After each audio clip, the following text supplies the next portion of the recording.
오늘 함께 묵상하실 말씀 역대하 24장입니다. 역대하 24장 17절에서 27절입니다. 역대하 24장 17절에서 27절 우리 한 목소리로 함께 읽도록 하겠습니다. 여호야다가 죽은 후에 유다 방백들이 와서 왕에게 절하매 왕이 그들의 말을 듣고 그의 조상들의 하나님 여호와의 전을 버리고 아세라 목상과 우상을 섬겼으므로 그 죄로 말미암아 진노가 유다와 예루살렘에 임하니라. 그러나 여호와께서 그들에게 선지자를 보내사 다시 여호와에게로 돌아오게 하시매 선지자들이 그들에게 경고하였으나 듣지 아니하니라. 이에 하나님의 영이 제사장 여호야다의 아들 스가랴를 감동시키매 그가 백성 앞에 높이 서서 그들에게 이르되 하나님이 이같이 말씀하시기를 너희가 어찌하여 여호와의 명령을 거역하여 스스로 형통하지 못하게 하느냐 하셨나니 너희가 여호와를 버렸으므로 여호와께서도 너희를 버리셨느니라 하나 무리가 함께 꾀하고 왕의 명령을 따라 그를 여호와의 전뜰 안에서 돌로 쳐 죽였더라.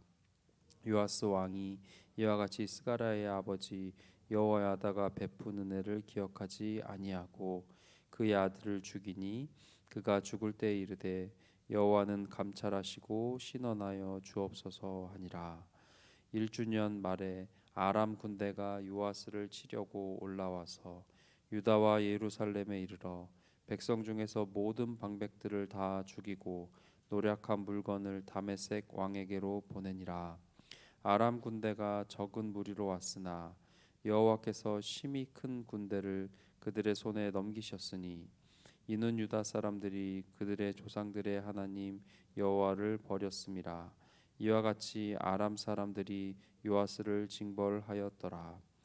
요아스가 크게 부상함에 적군이 그를 버리고 간 후에 그의 신하들이 제사장 여호야다의 아들들의 피로 말미암아 반역하여 그를 그의 침상에서 쳐 죽인지라. 다윗성에 장사하였으나 왕들의 묘실에는 장사하지 아니하였더라. 반역한 자들은 암몬 여인 시므앗의 아들 사박과 모압 여인 시므릿의 아들 여호사밧이더라. 요아스의 아들들의 사적과 요아스의 중대한 경책을 받은 것과 하나님의 전을 보수한 사적은 다 열왕기 주석에 기록되니라. 그의 아들 아마샤가 대신하여 왕이 되니라. 아멘. 네, 우리가 아침마다 역대하를 통해 은혜를 나누고 있습니다. 오늘 본문은 요아스 왕의 변절이라는 큰 매일 성경의 제목으로 그렇게 되어 있지요. 그 제목과 같이 앞에서의 요아스의 위대하고 괜찮았던 업적들, 종교 개혁을 했죠. 그리고 성전을 수리했습니다. 이러한 위대한 업적을 통해서 하나님의 마음에 합한 바른 왕, 초기에는 바른 왕이었습니다.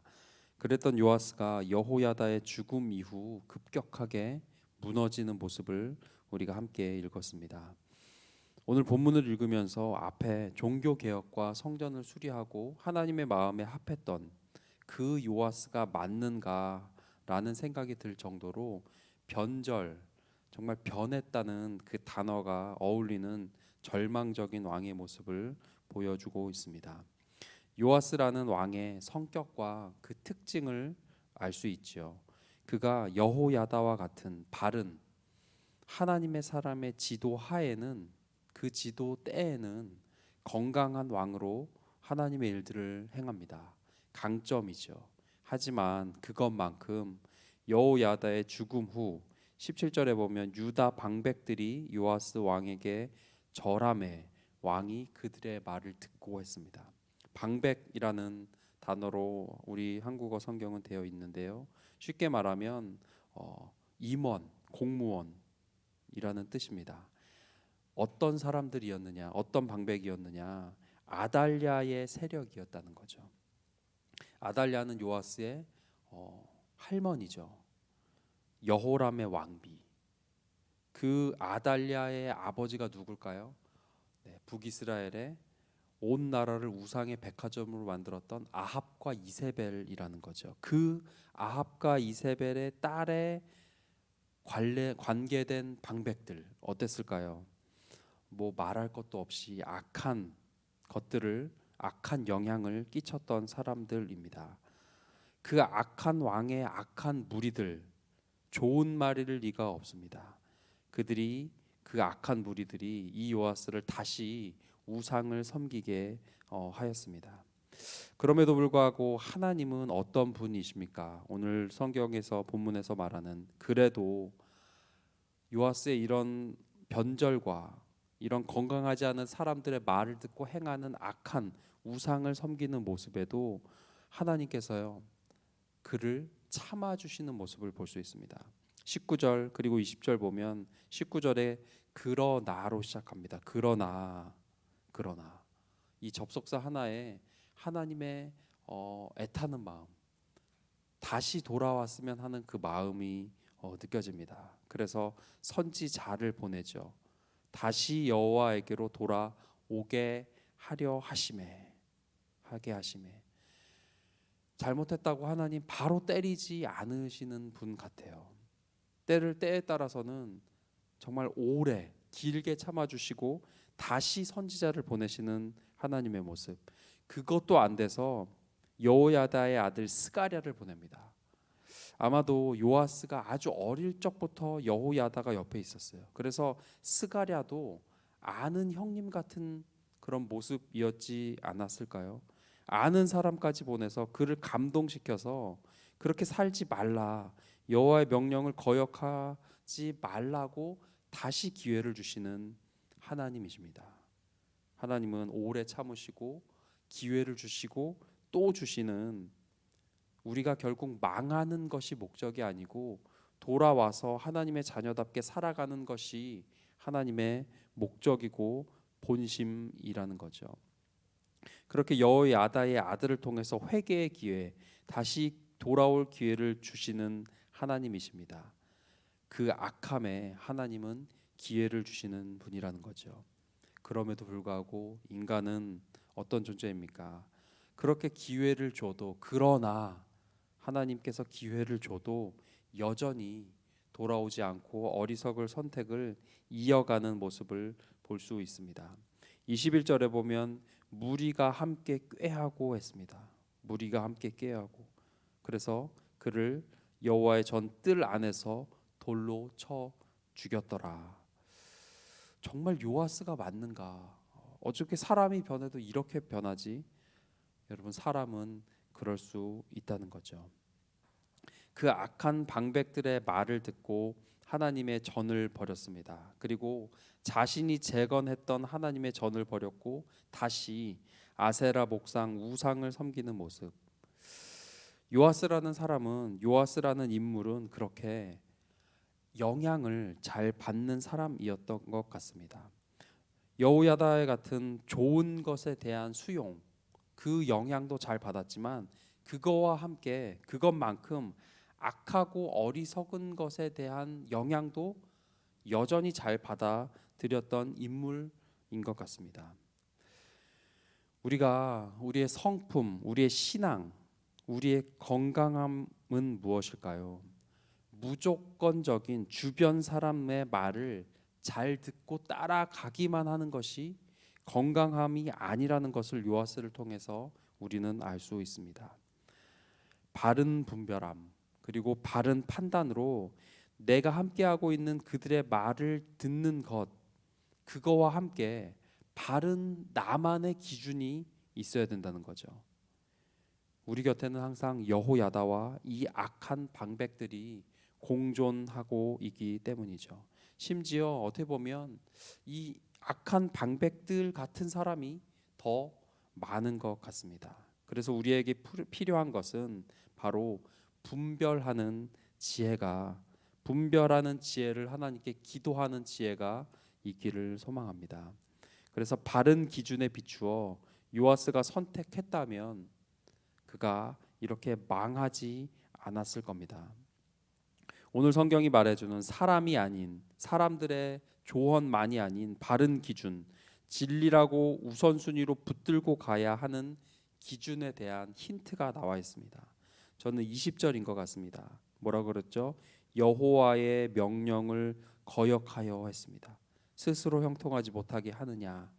여호와의 명령을 거역하는 것. 다시 말해서 여호와의 명령을 기준으로 살면 된다는 거죠. 비록 여호야다가 죽었지만 여호와의 명령, 하나님의 명령, 하나님의 말씀을 기준 삼아 살았다면 그가 이렇게 무너지지는 않았을 겁니다. 우리에게 여호야다와의 말씀과 같은 하나님의 여호와의 명령은 바로 우리가 가지고 있는 너무나 잘 정리되고 출판되고 우리가 너무나 이해하기 쉽게 우리에게 주신 하나님의 말씀, 성경이라고 할 수 있습니다. 하나님의 명령, 하나님의 말씀, 그 드러난 계시를 통해서 우리가 우리의 삶을 그것을 기준으로 살아가고 그것을 기준으로 모든 것을 판단하는 것이 우리에게 주신 하나님의 좋은 것이라고 할 수 있습니다.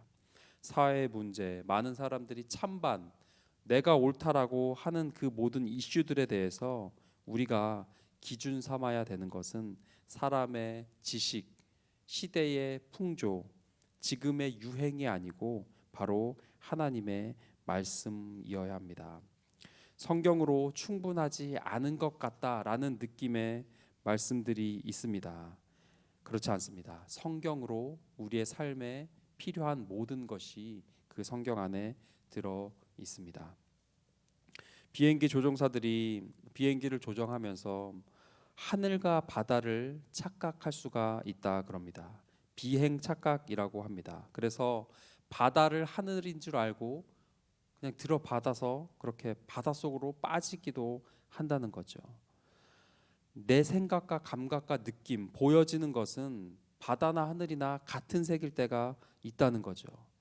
그와 같은 때에 그 비행기 조정사가 할 수 있는 가장 지혜로운 방법은 내 생각과 내가 보이는 것이, 내가 판단하는 것이 하늘이라고 생각하는 것이 아니고 뭘까요? 간단하대요. 계기판을 보면 된다는 거죠. 계기판. 그 계기판의 바늘이 하늘이라고 가르치는 것으로 비행하면 절대로 사고가 나지 않는다는 거죠. 우리가 하나님께서 말씀하시는 계기판, 우리 삶에 사고 나지 않고 바르게 비행하게 하는 하나님의 계기판과 하나님의 지시하심이 바로 성경 말씀이라는 겁니다. 잘 비행하고 계십니까? 우리가 헷갈릴 때, 모르겠을 때, 어디로 갈지 모를 때, 어떻게 살아야 될지 모를 때 우리는 하나님께서 주신 성경 말씀에 비추어 판단해야 합니다. 그러면 사고 나지 않습니다. 이 아침 우리가 이 추위 가운데서도 기도의 자리에서 하나님의 드러난 계시, 성경 말씀을 함께 읽고 묵상하고 하루를 시작하는 우리 성도님들의 이 선택, 이것 자체가 하나님께서 기뻐하시고 하나님께서 지혜롭다라고 하시는 작은 하지만 큰 영향을 미치는 선택이라고 할 수 있습니다. 그 하나님의 말씀에 비추어 말씀과 동행하는 오늘 하루 지혜로운 모든 성도님들 되시길 간절히 소망합니다. 기도하겠습니다. 우리 기도하실 때 나 또한 요아스처럼 하나님의 기쁨이었다가 변할 수 있는 죄성이 있는 인간임을 우리가 고백합니다. 그래서 우리가 하나님이 필요합니다. 그래서 우리에게 하나님의 말씀이 필요합니다. 그 하나님의 말씀을 기준으로 하나님의 말씀과 동행하는 지혜가 우리 모두에게 있게 하여 주시옵소서. 그래서 날마다 하나님께서 기뻐하시는 선택, 추락하고 망하지 않는 바른 선택들을 해나가는 하나님의 자녀들 다 되게 하여 주시옵소서. 우리 함께 기도하겠습니다. 하나님 감사합니다.